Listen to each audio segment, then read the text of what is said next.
¿Qué tal, amigos de Semanario N22? Mi nombre es Huemansin y estoy muy contento de saludarlos en el inicio de nuestra nueva temporada de Semanario N22. Vamos a hablar de mujeres importantes en el arte mexicano del siglo XX cuyo reconocimiento tardó en llegarles. Por eso estamos en Arte Hoy, Galería. Vamos a hablar, por ejemplo, de personajes como Tina Modotti, como Frida Kahlo, como la querida Ángela Gurría. Y para comenzar, hablaremos de Leonora Carrington. Ahí hay una escultura de ella. Conocimos a su prima, ella es Joanna Moorhead, que ha escrito un libro para tratar de entender cómo era esa niña, esa joven, que después se convirtió en la artista que hoy todos reconocemos.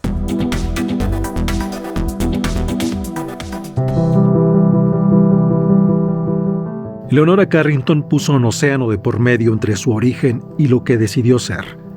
Nacida en 1917 en Lancashire, Reino Unido, a los 20 años dejó la comodidad de su familia tradicional y costumbrista para hacer lo que necesitaba.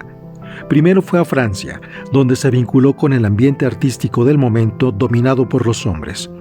Luego, debido a la Segunda Guerra Mundial, viajó a Estados Unidos y finalmente llegó a México, donde decidió quedarse.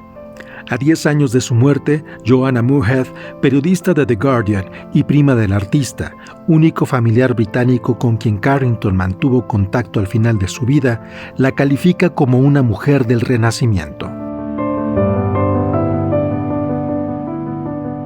I think that the most important legacies of Leonora are the role model she gave of somebody who is able to think outside of a lot of boundaries. I think a central theme of her work is boundaries, is the boundary between an inanimate object and an animate object, a human and an animal, life and death. She's interested in that space between these things. Carrington era casi una desconocida en Reino Unido. Ha sido hasta este siglo que poco a poco se le valora como artista. Su obra genera cada vez más atención en su país de origen. She could see the spaces between the layers of our lives. And all our lives need more than just the here and now. We need glimpses of something bigger, something different, something spiritual. And I think she was way ahead of her time. These themes that she was interested in the 1940s on, themes like ecology, feminism, this interconnectedness of life.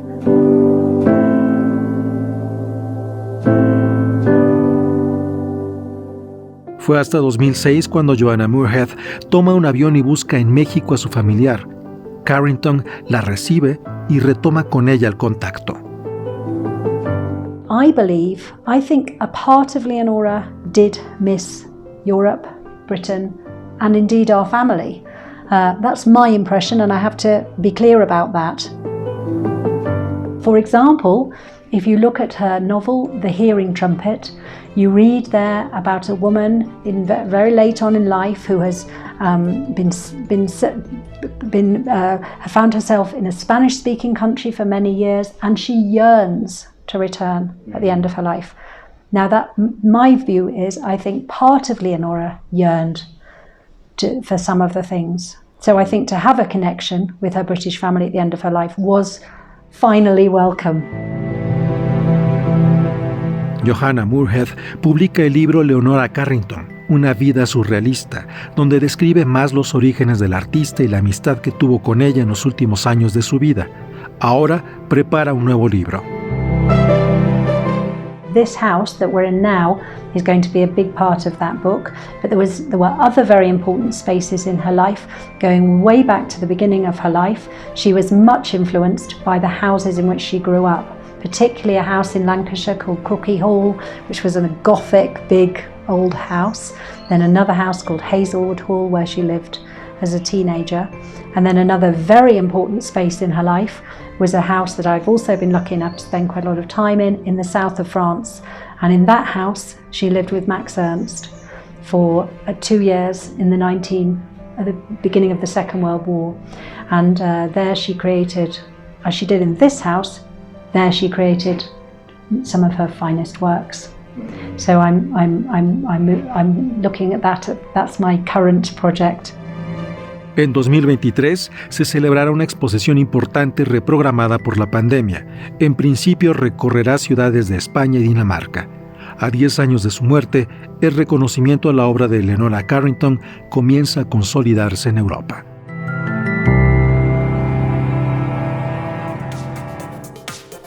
Ya conocimos un poco cómo era Leonora Carrington desde la perspectiva de Joanna Moorhead, que nos cuenta la niña, la joven Leonora Carrington. Pero las bibliotecas, las casas, son universos propios. En Chihuahua 194, en la colonia Roma, ahí vivió Leonora.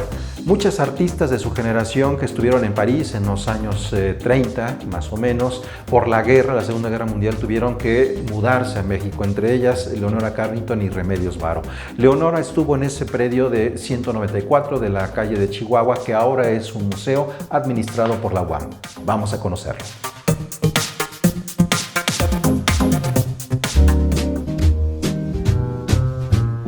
Libros, artesanías, obras de arte, esculturas y objetos de uso común. Resulta fascinante la idea de encontrarte con esa parte que la artista Leonora Carrington no mostraba más que a sus más íntimos. La Casa Estudio Leonora Carrington ahora nos acerca a ese universo reservado para pocos. Aquí se podrá conocer al artista surrealista y a la escritora, pero también a la mujer, a la madre, pero sobre todo a la persona y a esa vida más allá de su arte.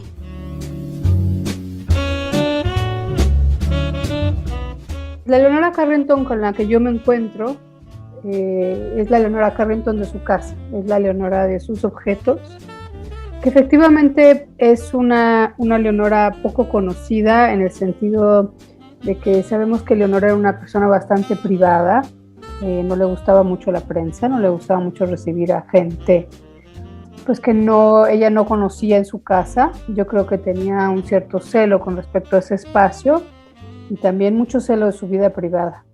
Entonces, para mí es un privilegio el hecho de poder estar en ese espacio tan íntimo, lo que significan pues, sus cosas, sus objetos, sus documentos. Este fue el domicilio donde el artista vivió de 1948 hasta el día de su muerte en 2011. Y ahora, gracias a la Coordinación de Difusión de la Universidad Autónoma Metropolitana, el público podrá vivir la experiencia de adentrarse en un mundo poco conocido, como su estudio, su sala, su cocina y un pequeño jardín. La universidad compra la casa de Leonora Carrington en el 2017 y esta gestión entra en el 2018. Este proyecto nos llevó 3 años y medio. Para mí sí fue un cuestionamiento en algún momento el decir cómo abrir esta casa a público de alguien que no sé si necesariamente en vida hubiera estado tan contenta, ¿no? de esa intromisión. Pero después de haber hablado con su hijo, con Pablo, que es con quien la universidad tuvo contacto con su hijo menor, él nos contaba que él conversó con Leonora y que le pidió, estando ella viva, la casa como parte de la herencia para hacer ahí un museo, y que Leonora le había dicho como, ¿quién va a querer venir a ver esta casa? ¿No? Como, mírala cómo está, o sea, ¿quién? ¿Como para qué? Y yo creo que ella tampoco creía o tenía del todo conciencia de su fama, ¿no? De la cantidad de gente que admira su trabajo, de la admiración que provoca. El recinto ubicado en Chihuahua 194, en la colonia Roma, resguarda más de 8,600 piezas. Nosotros mantuvimos la casa tal cual nosotros la recibimos. Entonces, digamos que la casa en sí era un testimonio de cómo Leonora había dejado sus espacios cuando ella fallece. Y la idea era que la gente, que alguien como Pablo o amigos de Leonora, cuando volvieran a visitar la casa, sintieran que era la misma casa, quizá con algo distinto. Y ese algo distinto es que tiene un poco de mejor iluminación, que están pintados de nuevo los espacios, pero que ese dinero que se invirtió en realidad fuera algo tras bambalinas, que tiene que ver con la seguridad del espacio, pero que en realidad el espíritu del lugar siguiera siendo el mismo. creo que las cosas que más van a sorprender a la gente cuando logren venir a la casa tienen que ver con el humor de Leonora Carrington, con la simplicidad de Leonora Carrington, con de alguna forma la austeridad también con la que ella vivió. Y yo creo que eso tiene que ver con el hecho de que fue muy consecuente, ¿no? Fue una mujer muy consecuente con lo que pensaba, con el modo en el que vivía, y que incluso esto se ve reflejado cuando ella ya adquiere fama en vida, cuando ya empiezan a cotizarse sus pinturas y su obra. Ella no transó nada, no cambió nada. La fama no la hizo una persona distinta. La Casa Estudio Leonora Carrington aún se encuentra cerrada al público y permanecerá así hasta que las autoridades no encuentren un riesgo a la salud para la ciudadanía por la pandemia de COVID-19. Sin embargo, puedes acceder al sitio casaleonoracarrington.uam.mx y observar este sitio a través de un recorrido virtual. La imagino riéndose en este humor muy, muy oscuro, muy negro que ella tenía. Me la imagino riéndose mucho, pensando que su casa se abre al público y que hay gente que hace colas por venir a ver su casa.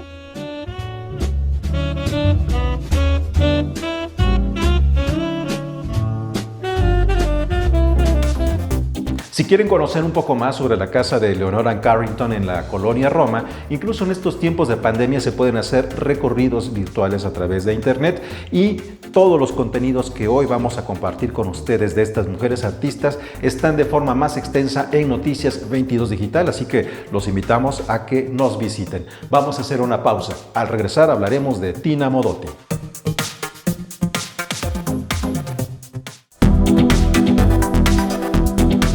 Continuamos aquí en Semanario N22, estamos en Arte Hoy Galería hablando de las mujeres que impactaron en el siglo XX en nuestro país y que el reconocimiento les llegó tarde.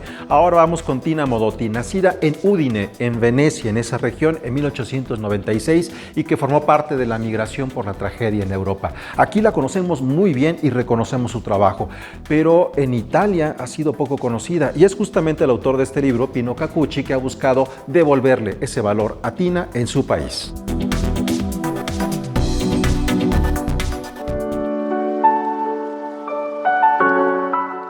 Tina Modotti, fotógrafa italiana que llegó a México en los años 30, es uno de los puntos de referencia del furor artístico vivido en este país que atrajo la atención del mundo. Sin embargo, el reconocimiento de su obra ha sido lento en Italia. Así lo descubrió el escritor Pino Cacucci, quien siendo estudiante en los años 70, encontró un pequeño rastro de Tina en una exposición en Venecia dedicada a los grandes maestros de la lente.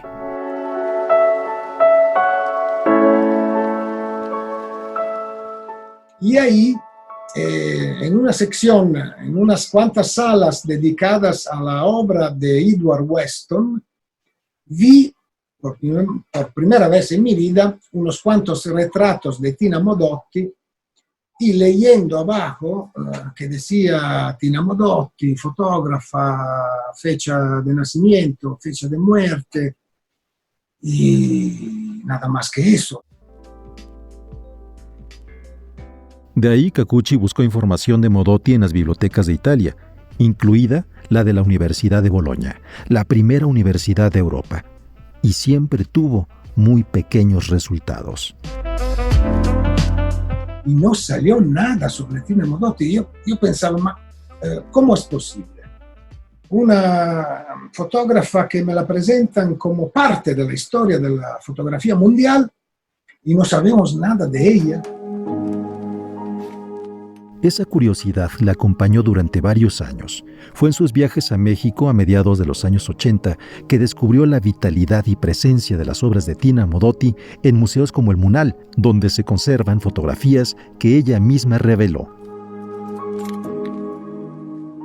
Me di cuenta que en esos años, hablamos de los primeros años 80 o mitad de los años 80, había pleitos, había discusiones muy animadas entre intelectuales, sobre todo en ese entonces yo conocí a Elena Poniatowska, que acababa de pelearse con Octavio Paz por el hecho de Tina ha sido stalinista o ha sido víctima del stalinismo. Y entonces, ya entrando en confianza con Elena, me dice, te doy el número de Octavio Paz, pero no le digas que te lo di yo, porque acabo de pelearme por él y bla, bla. Elena Poniatowska escribió la novela biográfica de la fotógrafa italiana con el título Tinísima, y Octavio Paz escribió el artículo Tina Stalinísima. Por eso se había peleado con Elena Poniatowska, porque acababa de publicar en Vuelta, su revista, el artículo con el título Tina Stalinísima, o sea, una provocación. Y entonces me recibió en su casa diciéndome, antes que nada, tengo 20 minutos. Bueno, lo intentamos. Y luego, que 20 minutos, me dejó estar en su casa toda la tarde hasta el anochecer, porque comenzó hablando de esos años, de la Guerra de España, de Tina.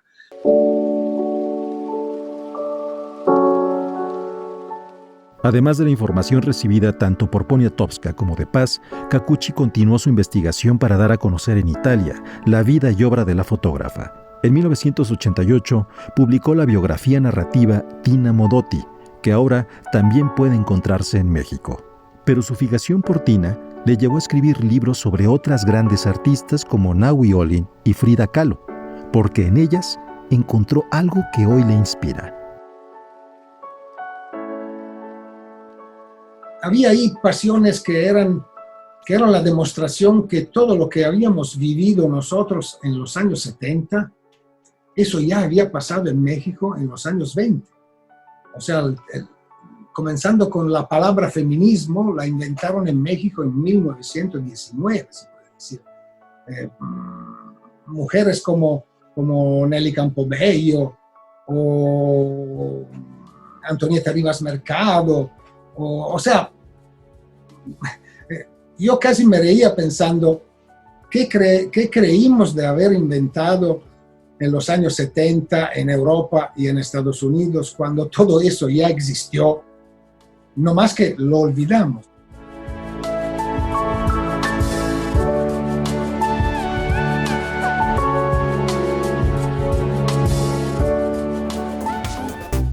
El libro que les mostré de Tina Modotti de Pino Kikuchi es una versión española. Actualmente el Instituto Italiano de Cultura está trabajando en una traducción para su próxima publicación aquí en México. Vamos a hacer una pausa. Al volver hablaremos de Frida Kahlo y de Ángela Gurría.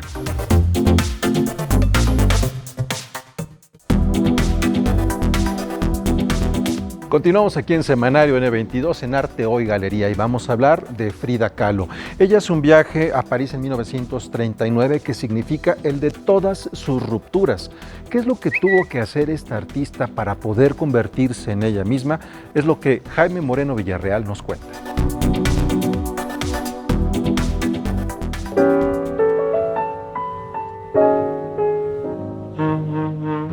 En 1939, Frida Kahlo expuso en París. La muestra, organizada por el escritor y teórico del surrealismo André Breton, se tituló Mexique y acompañó la obra de Frida con arte precolombino y popular mexicanos, fotografías de Manuel Álvarez Bravo y grabados de José Guadalupe Posada. Ese viaje significó para Frida un rompimiento total con sus referentes tanto intelectuales como políticos y amorosos. Eso es lo que ha investigado Jaime Moreno Villarreal. Es en el tránsito entre Nueva York, noviembre de 1938, y París, enero de 1939, cuando la señora Frida Kahlo de Rivera decide, por sugerencia de su galerista en Estados Unidos, Julian Levy, convertirse en Frida Kahlo, ya no ser la señora de Rivera. La exposición en París fue celebrada por artistas como Pablo Picasso, Yves Tanguy, Wassily Kandinsky y Marcel Duchamp. Sin embargo, el registro de ello fue limitado y casi no existen fotografías de ese momento. Hay una falta de comprensión por parte de la prensa francesa Los escasos artículos que aparecen a propósito de la inauguración y de la obra de Frida no le dan el clavo, no captan muy bien de quién se trata esta mujer emperifollada, vestida de una manera bastante diferente a lo que se ha visto en Francia, cuya obra, por un lado, tiene como acentos para los franceses de carácter naïve, ingenua, por otro lado, terrible, llena de sangre, de violencia. No acaban de captar realmente quién es esta artista. En esos meses, Frida rompe con Trotsky, rompe con su amante, el fotógrafo Nicholas Murray, y al regresar a México se separa de Diego Rivera y desea volver a la Casa Azul. Al mismo tiempo, Frida dice que rechaza el surrealismo, pero empieza a aceptar que su obra se muestre en exposiciones internacionales, ya sea comisariadas por surrealistas o donde se incluye obra de surrealistas, sobre todo de mujeres surrealistas. Ese rompimiento para buscar convertirse en ella misma también se refleja en la forma en la que Frida no mostró interés por otras artistas que estaban en París en 1939 y que luego estarían en México, como Tina Modotti, Leonora Carrington y Remedios Varo. Frida se entera al estar en París que Tina Modotti está ahí. Es Renato Leduc quien le informa: oye, aquí está Tina, ¿no la quieres ver? De ninguna manera. ¿Sí? Frida en ese momento rechaza también a Tina Modotti, porque la considera una stalinista. Frida no fue muy receptiva a la pintura de Remedios Varo, ni intentó, ya que Remedios llegó a México con su compañero Benjamin Peret, no intentó acercarse a ellos. La pregunta es, ¿sentía Frida una competencia con las mujeres surrealistas que estuvieron en México, específicamente Remedios y Leonora? ¿Por qué Frida fue tan refractaria a estas dos artistas? Esa es una pregunta importante. En los hechos no se acercó, no quiso acercarse. Para escribir el libro Frida en París, 1939, Jaime Moreno Villarreal consultó en casi 5 años los archivos de André Breton, Benjamin Peret y Wolfgang Pahlen en Francia, los archivos de la Casa Azul en Coyoacán, así como los artículos periodísticos de la época y una amplia bibliografía.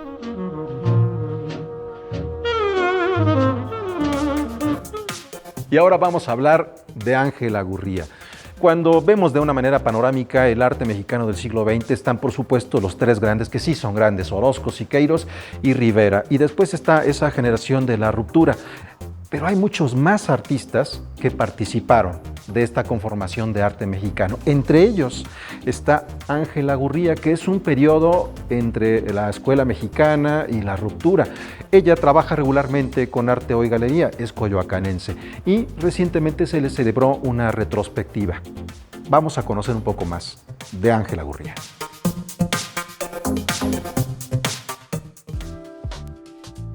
Ángela Gurría fue la primera mujer en convertirse en miembro de la Academia de las Artes de México en los años 70. Ángela Gurría fue también Alberto Urías, seudónimo con el que concursaba en distintos proyectos de arte. Ángela Gurría es una escultora mexicana, creadora de obra urbana y de pequeño formato. A Ángela, lo que siempre le atrajo de la escultura fue el ritmo, el sonido, escuchar la materia. Tuvo una propuesta sumamente importante a nivel espacio público, escultura monumental, escultura en general, y sobre todo tener esta fuerza y este peso en un contexto sumamente masculino. Maestros de Ángela Gurría fueron Germán Cueto y Mario Zamora. De uno abrevó de las formas abstractas, del otro de la escultura más tradicional. Ángela Gurría inició su trabajo en los años 50. En los 60 tuvo su primera muestra individual y en 1970 llegó hasta el Palacio de Bellas Artes, también con una muestra en solitario. Que la verdad luchó muchísimo para poder seguir con su carrera artística y con su propuesta. Es una mujer sumamente sensible que también involucraba diferentes elementos en su trabajo que van más allá de algo técnico, de resolver, digamos, un tema. Pero sobre las formas, para Ángela Gurría estaba el sonido y el ritmo generado al picar piedra. La exposición se llama Escuchar la materia, porque justamente Ángela también siempre hacía el énfasis sobre el sonido y el ritmo, que fue lo primero que la llamó hacia la escultura, escuchar la cantera, los martillos, tuk, tuk, tuk, el ritmo, ¿no? Pero no solo esta parte, sino también escuchar la materia en el sentido, ¿qué es lo que te ofrece el material que trabajas? ¿Qué propiedades tiene? ¿Cómo lo podemos enfatizar y qué formas podemos lograr así dentro de este material? Ángela, por ejemplo, también toca la guitarra y canta. De hecho, escribió también una canción que luego se volvió bastante famosa. Y la canción es El día que me dijiste, que interpretara la legendaria Chabela Vargas. Esta intención 360, en la que los sentidos están atentos al entorno, es parte de lo que caracteriza la gran sensibilidad estética y matérica de la artista mexicana. Justamente la selección de obra que hicimos para esta primera exposición con Ángela es obra en piedra, cantera, mármol, una pieza de ónix y de obsidiana, y luego la otra parte en metal, plata principalmente. Y esto es lo que queríamos también enfatizar, justo ese contraste para enseñar al visitante cuáles eran las formas muy diferentes de trabajar de un lado la piedra, porque sí siento que ella mantiene la característica de la piedra. Tú sientes que las piezas son pesadas, tú sientes el volumen de cada pieza. Las piezas de plata son sumamente ligeras, casi que son estos dibujos en el aire, son estas líneas y a través de la línea ella genera la dinámica y el volumen, ¿no? Así, obra de gran formato, urbana, monumental, como la escultura parte de la ruta de la amistad, alusiones a la naturaleza, a las mariposas, a lo prehispánico. La abstracción y el ondulamiento de las formas nos revelan una gran sensibilidad y de estar viendo y observando. El tema también de la cercanía hacia la naturaleza habla de mucho respeto, ¿no? Y creo que es algo que destaca muchísimo y es algo que inclusive cada obra que vemos comunica.